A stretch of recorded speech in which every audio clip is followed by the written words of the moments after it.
Second reportage, nous allons passer de l'autre côté de la caméra pour nous intéresser à la manière dont on se prépare à devenir cinéaste. Il y a 10 ans à Marrakech, une école voyait le jour, l'ESSAV, l'école supérieure des arts visuels. Son objectif, former des étudiants à devenir réalisateurs, chefs opérateurs, monteurs ou encore graphistes. En seulement une décennie d'existence, l'école privée, dotée d'un équipement de pointe, a acquis une grande notoriété auprès des professionnels au Maroc et même à l'international. Pour entrer dans cet établissement, les frais de scolarité sont assez élevés, mais l'école offre des bourses aux étudiants, notamment d'Afrique subsaharienne. Nous avons rencontré le fondateur de l'école, l'actuel directeur, des élèves, des enseignants, mais également des anciens étudiants sortis de la toute première promotion de l'ESSAV. Quel débouché à la sortie de l'école dans le milieu du cinéma? La réponse tout de suite avec notre second reportage à l'école du regard. À tout à l'heure. Ce matin, à l'ESSAV, les élèves de 4e année ont cours avec Hicham Lasri, le réalisateur et scénariste casablancais. Mamadou, tu vas me faire les graffitis, toutes les graffitis possibles et envisageables. Au terme de ce cours, un film verra le jour, mais ce n'est pour l'instant que la première rencontre entre les élèves et leurs professeurs. Ils réfléchissent aujourd'hui à des endroits où tourner leurs films. C'est ce qu'on appelle la phase de repérage. En fait, c'est simple, tu me prends des photos au maximum pas en contre-plan, je ne vais pas très proche, tu trouves un axe un peu haut et tout ça. Lors de cette session, Hicham Lasri entend enseigner aux étudiants les nouvelles écritures cinématographiques. Justement, avec la révolution numérique, en fait, avec Internet, avec tout ce qui se passe autour de ça, il y a une nouvelle approche, il y a une nouvelle manière de voir le monde. C'est-à-dire, il faut updater cette approche-là. Il faut se donner les moyens aussi d'avoir de la liberté, de ne pas fonctionner comme un vieux réalisateur qui réfléchit en termes de moyens et de budget, etc., mais de réfléchir à l'envers. Qu'est-ce qu'on a envie de faire? Et on va le faire, parce que si on n'a pas une grosse caméra, on peut faire avec un téléphone portable. Si on n'a pas de lumière, on peut faire avec le soleil, etc. Et il y a quelque chose qui finalement n'est pas très loin de la nouvelle vague de kitchen sink ou de cinéma nouveau, c'est-à-dire on prend la réalité et on la tord pour que ça remplisse nos désirs finalement. Pour voir les décors et tout ça. Donc, mais enseigner le cinéma est une matière particulière. Les outils et les techniques que l'on peut acquérir en étudiant sont loin d'être le plus important pour devenir un bon réalisateur. Il y a tous les petits couples qui n'ont pas où aller, qui se mettent et qui prennent chacun un banc. Quand on fait du cinéma, c'est d'abord une subjectivité qui est intéressante. Moi, j'appelle beaucoup. Il n'y a pas d'outil, en fait. C'est-à-dire, on est l'outil. C'est-à-dire, c'est le cinéaste qui est l'outil lui-même. C'est-à-dire, c'est son point de vue sur le monde qui intéresse les gens. C'est pas comment il fabrique ses films, c'est comment il regarde le monde, comment il le voit, comment il l'incarne à travers l'écrit, à travers ses choix artistiques, humains, de comédien ou de décor, etc. Tout le monde est engagé, il n'y a pas... Et puisque c'est la subjectivité du cinéaste qui prime, dans cette école, mieux vaut, comme dit la citation de Montaigne, une tête bien faite qu'une tête bien pleine. Le concours d'entrée vise à rencontrer ces élèves qui ont un vrai désir de cinéma. L'enseignement au Maroc formate les jeunes beaucoup, et donc ils ont peur, ils sont terrorisés avant de rentrer dans la salle d'examen. Et nous, on est embêtés avec cette peur. On veut les rassurer et leur dire on veut juste vous rencontrer. On ne veut pas savoir si vous êtes un bon élève. On s'en fiche.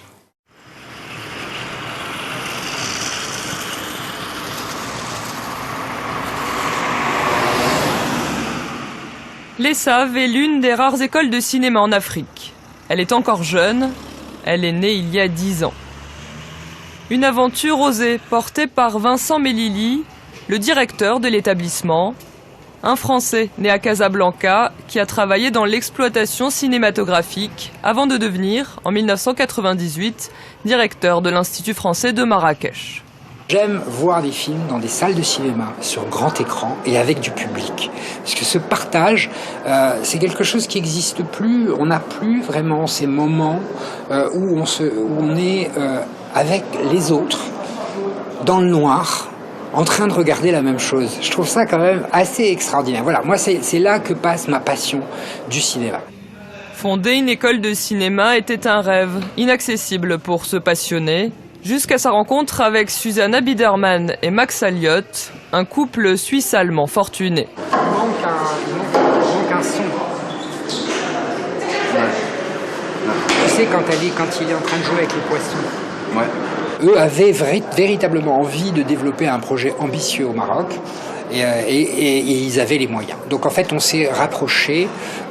Max est architecte, Susanna est graphiste, et très naturellement, on a conçu ce projet autour à la fois d'un enseignement artistique, mais l'école d'art appliquée. On n'avait pas envie de former des gens avec simplement une illusion. On voulait aussi former des gens capables de travailler, de gagner leur vie, d'exercer un vrai métier. Je ne dis pas que le métier d'artiste n'est pas un vrai métier, mais en tous les cas, quelque chose qui, dans l'économie marocaine, puisse avoir une réalité.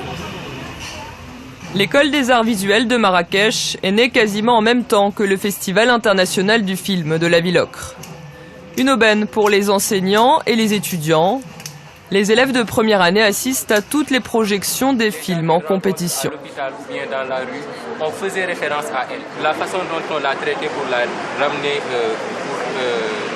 pour la réveiller, on sentait que les gens ne la respectaient pas comme il fallait. Je peux avouer que les films que nous voyons au festival sont différents des films que nous voyons d'habitude parce que c'est même ce que nos encadreurs nous disent, il ne faut pas simplement vous limiter aux blockbusters et les films que vous avez l'habitude de voir, en général des films d'action, parce que chacun a en fait ses choix par rapport aux films.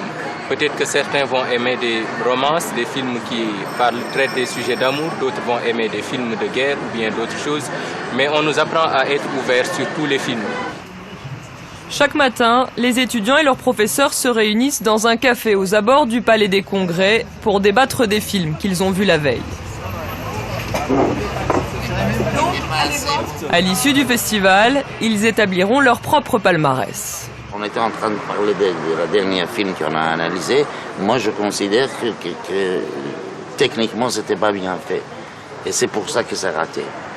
L'idée peut-être était bien au départ, mais si on ne connaît pas l'alphabet, ou même de phrasologie, ou même de paragraphes, ou machin de cinéma, c'est raté.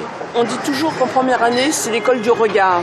Donc, leur apprendre à regarder des films différents de ceux qu'ils voient, ce qu'ils voyaient, par le festival qui leur donne l'opportunité de voir des films d'origine culturelle complètement différente, avec des rythmes différents, des histoires différentes. Bon, donc c'est pas le cinéma qu'ils ont l'habitude de voir.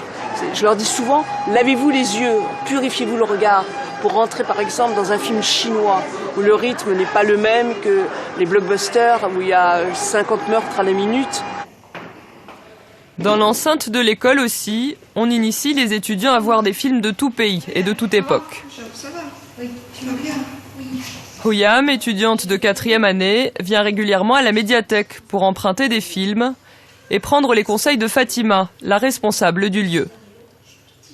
Il y a une programmation qui est imposée aux étudiants. Il y a une programmation le lundi et le mardi. Le lundi, c'est l'histoire du cinéma depuis les débuts jusqu'à 1950. Après, il y a, le mardi, il y a une programmation cinéma de 1950 à nos jours. Vous savez, le cinéma, c'est vraiment cette éducation, cette relation. Eux, ils ont déjà la petite graine. Et il faut juste l'arroser pour qu'ils puissent grandir. Hoyam, 27 ans, a découvert assez jeune son intérêt pour le cinéma, une passion qui lui a été transmise par ses parents. Ça vient de ma maman qui est une grande cinéphile, qui adore regarder les bons films, et aussi une partie du fait que j'ai vécu avec mon papa qui est passionné de photos, de photographie, et donc c'est deux choses qui se rejoignent et voilà, ça vient de là. Et puis, puisque l'ESSAV a ouvert ses portes en 2006, je me suis dit pourquoi ne pas faire de ça, d'une passion à un métier. Hoyam a déjà une idée bien précise du métier qu'elle aimerait exercer à sa sortie de l'école, directrice de la photographie, une profession connue également sous le nom de chef opérateur.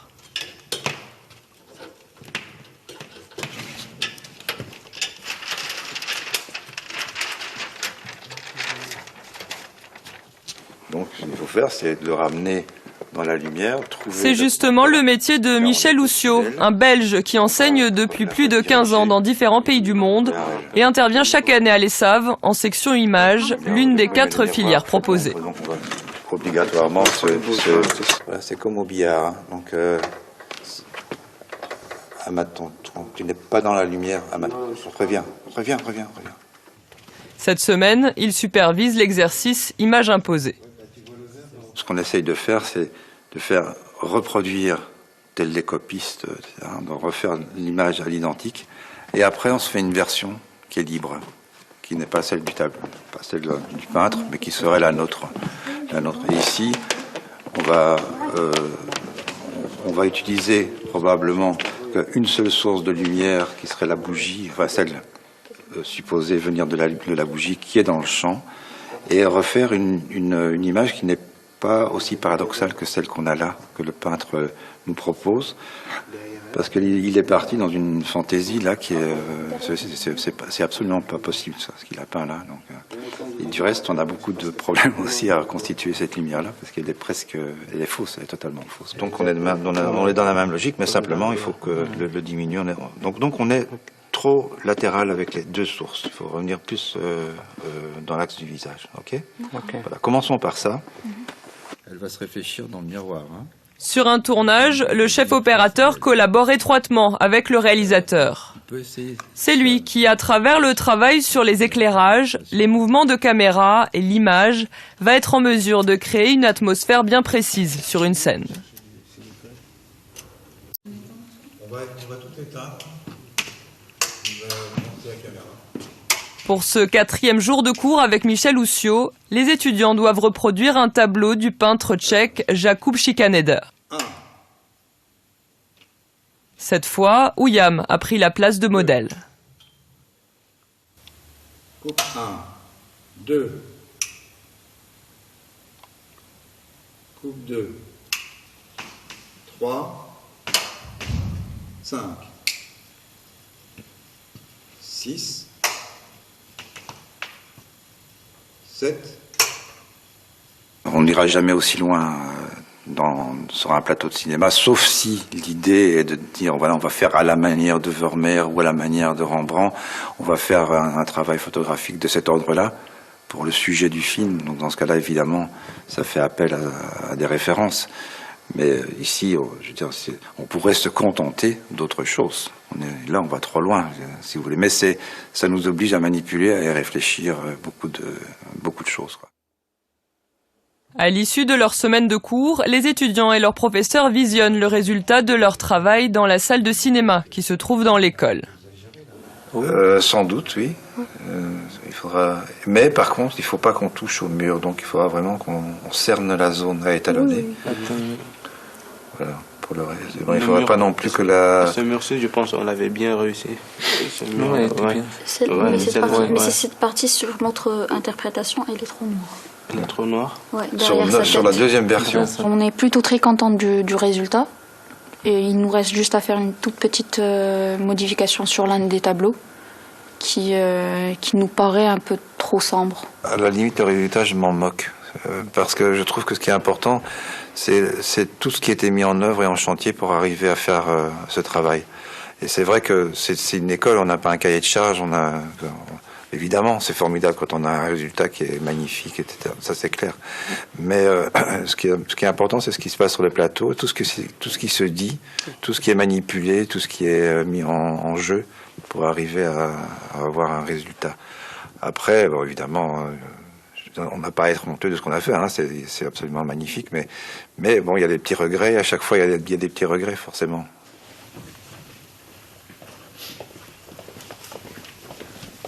Non loin de la salle de cinéma de l'école, dans les salles de montage, les étudiants de 3e année finalisent leur documentaire. Anas a choisi de faire un film sur le voyage thérapeutique dans une grotte d'un groupe de personnes ayant la phobie de l'obscurité. Ah non, là il faut mettre le plan du livre juste après. Est-ce que tu m'as dit? Ah non, non, ça. C'est notre 2e documentaire, parce que l'année dernière on a fait un documentaire. Là on a eu beaucoup plus de liberté, On a pu sortir de Marrakech, puis filmer ailleurs à Marrakech. Il y a aussi un autre étudiant qui a filmé à Middle. Et du coup, c'était une très bonne expérience en gros. Anas a choisi la filière réalisation. Son ami Ali, lui, a préféré se spécialiser dans le montage. À la base, je voulais faire réalisation, mais je me suis dit que je préférais passer par une filière technique. Ce qui est intéressant, c'est que c'est une forme d'innovation aussi. On arrive en bout de chaîne et on passe beaucoup de temps avec les réals, donc on apprend un métier aussi. Et ouais, c'est vraiment le fait de raconter avec des images et d'arriver avec une matière qui est déjà... Enfin, d'essayer d'en dégager un potentiel, en fait. On a plus de recul face aux images et on essaie d'en faire quelque chose et de raconter quelque chose avec ça. Une spécialité aussi en vue d'une recherche d'emploi. Oui. Ali ne s'attend pas qu'à des lendemains qui chantent à sa sortie de l'école. C'est pas des métiers très faciles. Bon, on a un peu cette idée du grand cinéma, du fast, etc. Mais c'est pas, enfin, pour les 3/4 des gens, c'est pas ça. Tu bosses sur des petits projets, et sur des trucs qui t'intéressent. Des fois, tu as de la chance, tu bosses sur des projets un peu plus gros avec plus de moyens, mais enfin voilà, faut pas se voiler la face non plus, et voilà. Outre le département cinéma, l'école a monté il y a 7 ans un département graphisme destiné à former des concepteurs. Les étudiants de ce master s'intègrent avec plus de facilité sur le marché du travail, en vue leurs compétences en typographie arabe. L'ESAV est l'une des rares écoles à proposer cette spécialité. L'intervenant de cette semaine est d'ailleurs un typographe libanais, résident aux Pays-Bas.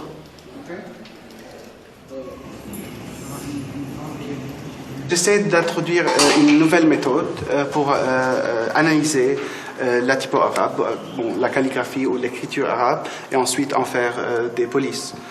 Donc c'est une nouvelle méthode de voir les lettres et de les analyser. Un plateau de tournage, des salles de montage, des studios d'enregistrement. Une école de cinéma nécessite un équipement coûteux. L'ESAV est un établissement privé. Les étudiants doivent débourser un peu plus de 50 000 dirhams par année de scolarité sur un cursus de 5 ans.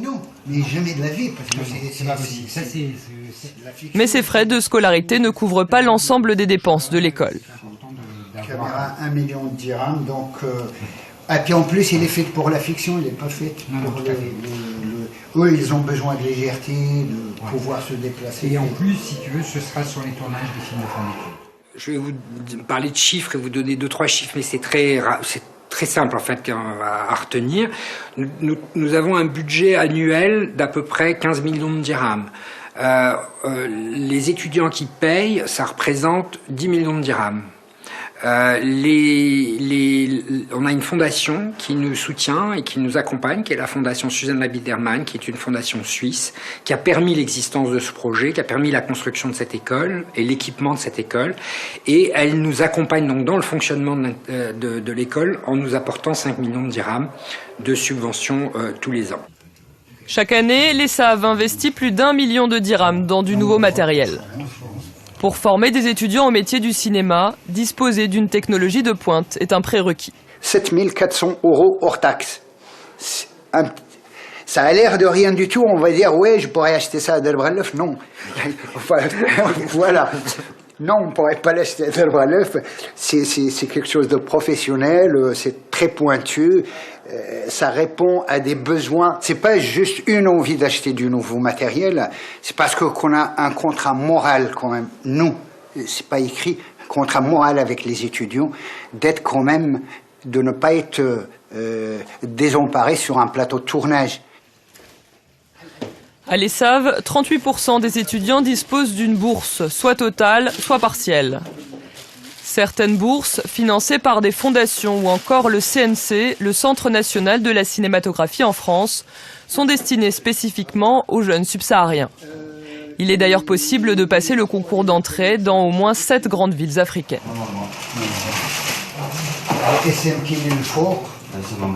Voilà.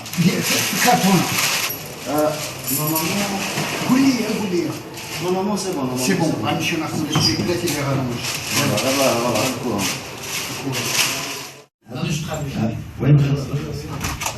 Monsieur, il a dit que les producteurs de la région du Sud ont été derrière. L'ESSAV a seulement une décennie d'existence, mais déjà, dans le milieu du cinéma marocain, la qualité de son enseignement est reconnue. Vincent, le directeur, entretient des liens étroits avec les producteurs marocains qui organisent ce matin un colloque à Marrakech en marge du Festival du film. Mais aussi pour les télés. Et ils se considèrent comme une partie des producteurs. Donc en fait la critique cinématographique est finalement un peu une sorte de renvie finalement. C'est même pour les directeurs des journaux. Pour nous, on sait que quand les jeunes sortent de l'ESSAV, ils ont des vraies compétences. C'est quand même pas mal. Quand on reçoit un CV d'un jeune de l'ESSAV, on se dit « Ah, il a fait l'ESSAV ». Donc il y a déjà à la base quelque chose vraiment d'essentiel. Après, les jeunes qui sortent de l'ESSAV, c'est l'avenir de notre pays. Ils ne sont pas la seule école, il y en a quelques-unes. Mais c'est déjà des valeurs sûres pour nous. Il y a un an, pour essayer de faciliter l'entrée dans la vie active de ces étudiants, l'ESSAV a créé sa propre boîte de production. Je crois que c'est l'année dernière que vous avez commencé cette branche production. Et on en avait parlé l'année dernière. Elle réalise divers types de projets comme des documentaires, des fictions ou encore des films institutionnels et emploie des anciens étudiants. C'est un enfer pour les étudiants. Quand ils sortent de l'école, ils présentent leurs papiers, leurs machins pour être... Mais j'ai beaucoup aimé. Oui, ça a vraiment pas de sens. Surtout pour les réalisateurs. Surtout parce que est-ce qu'on a demandé justement être candidat au fond d'aide. Évidemment. Est-ce qu'on a demandé une carte professionnelle à l'Oscar Max quand il a fait son premier film? Tu vois pas, c'est pas possible. Les producteurs marocains, on peut pas leur en vouloir. Je veux dire, ils ont déjà du mal à développer leur propre projet de réalisateurs confirmés. Comment est-ce qu'ils peuvent investir sur la jeune génération? Ils n'ont pas les moyens de le faire. C'est un problème de service public. Il faut que l'État intervienne pour agir sur le renouvellement de la génération de cinéastes. On ne peut pas ne pas penser à l'avenir. El Mehdi El Azam est sorti de la première promotion de l'ESSAV il y a 10 ans. Il travaille aujourd'hui comme réalisateur. Son court-métrage intitulé Bellon vient d'être primé dans des festivals en France, à 2 reprises. Au Festival du cinéma méditerranéen de Montpellier, où il a reçu le prix du jeune public, et au Festival Ciné-Banlieue de Paris.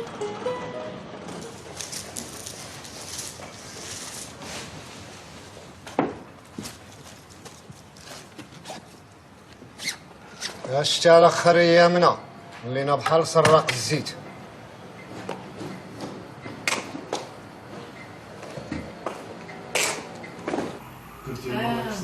C'est à l'école qu'El Mehdi a rencontré sa femme, Shaima, qui faisait partie également de la première promotion. Elle aussi travaille aujourd'hui dans le domaine du cinéma, mais comme directrice de la photographie ou assistante.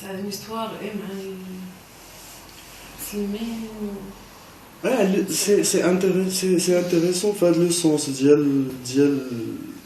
deux pays différents. El Mehdi travaille en ce moment à l'écriture de son premier long métrage, un projet qui devrait l'occuper plusieurs années. La foi, le monothéisme, etc. Faire des choix radicaux, il faut les assumer. C'est pas facile de gagner sa vie au début.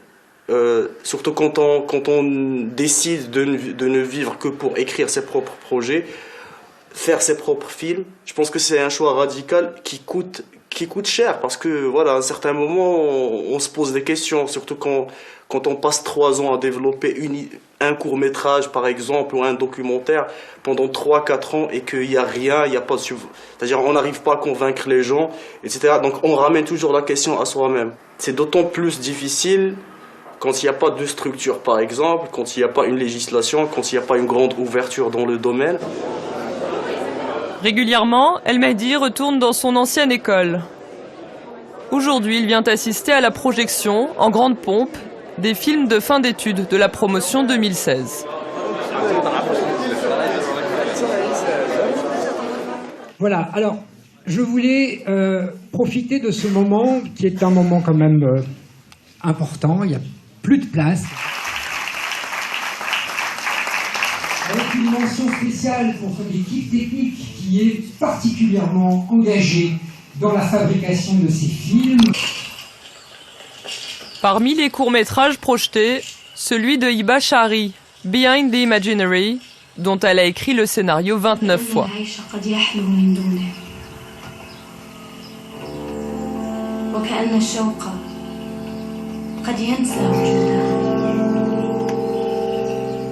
La jeune étudiante est passionnée par l'univers des contes. Elle sait qu'à la sortie de l'école, pour pouvoir vivre de sa passion, il faudra se battre. Mais le jeu en vaut la chandelle. Jamais rien dans la vie n'est facile. J'ai l'impression que les plus simples choses ne sont pas nécessairement faciles non plus. Ça va être difficile, ça va être compliqué, il va falloir renoncer à des choses, trouver d'autres pistes. Mais voilà, c'est aussi la beauté de la vie, quoi. S'il y a aucun défi, à quoi bon? Merci beaucoup.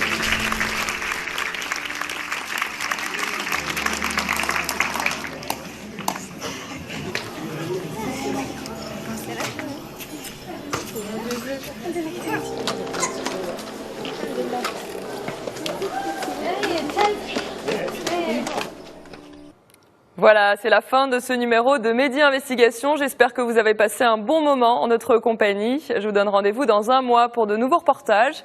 D'ici là, portez-vous bien. Je vous souhaite une excellente suite des programmes sur Média TV.